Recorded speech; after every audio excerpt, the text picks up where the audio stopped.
నమస్తే. క్యాలెండర్ ఎలా పుట్టింది? మనుషులు మొదట కాలాన్ని ప్రకృతి ఆధారంగా గుర్తించారు.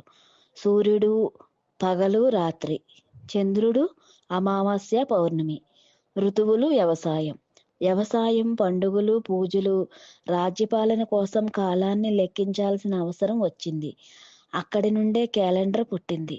మొదటి క్యాలెండర్ ఎవరు తయారు చేశారు?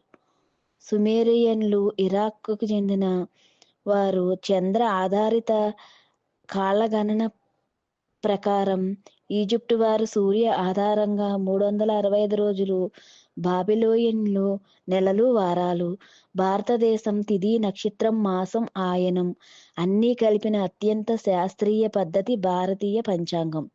ప్రపంచంలోనే అత్యంత ఖచ్చితమైనది ఇప్పుడు మనం వాడుతున్న క్యాలెండర్ ఎవరిది? గ్రెగోరియన్ క్యాలెండర్, జూలియన్ క్యాలెండర్ 1582లో 13వ సవరణ. అప్పటి నుండి ప్రపంచం మొత్తం అదే వాడుతుంది. ఇదే జనవరి టు డిసెంబర్ 365 రోజుల క్యాలెండర్. ఇది పూర్తిగా సూర్య ఆధారిత క్యాలెండర్. తెలుగు క్యాలెండర్ ప్రత్యేకత పంచాంగం. తెలుగు పండుగలు ఆధారపడేది చంద్రుడు, తిథి, సూర్యుడు, సంక్రాంతి, నక్షత్రాలు. దీనిని లూనీ సోలార్ క్యాలెండర్ అంటారు. ఉదాహరణ: ఉగాది చైత్ర శుక్ల పాడ్యమి, సంక్రాంతి సూర్య సంక్రమణ, మహాశివరాత్రి మాఘ కృష్ణ చతుర్దశి. అయితే తెలుగు పండుగలకు తేదీలు ఎందుకు మారతాయి?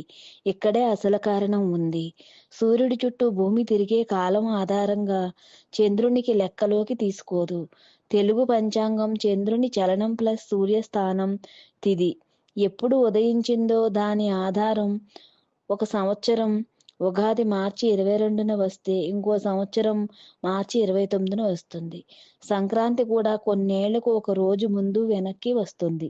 ఇది ఆకాశ గణితానికి సరైన ఫలితం. పండుగలు తప్పుగా జరుపుతున్నాం అనేది నిజమా? కాదు. తెలుగు పండుగలు ఆకాశ ఘటనల ఆధారంగా ఇంగ్లీష్ తేదీలు మన వాడుక సౌలభ్యం కోసం. పంచాంగమే అసలు శాస్త్రం. క్యాలెండర్ కేవలం తేదీలకు ఒక సూచిక మాత్రమే. తెలుగు పంచాంగం ప్రకృతితో జీవించే విధానం, పూజలు, పండుగలు, రైతులు ఇవి అన్నీ ఇప్పటికీ పంచాంగం ఆధారంగానే జరుగుతున్నాయి. శ్రీ పరంజ్యోతితో మైత్రి అనే ఛానల్ను సబ్స్క్రైబ్ చేసి, లైక్ చేసి, షేర్ చేయండి. ధన్యవాదాలు.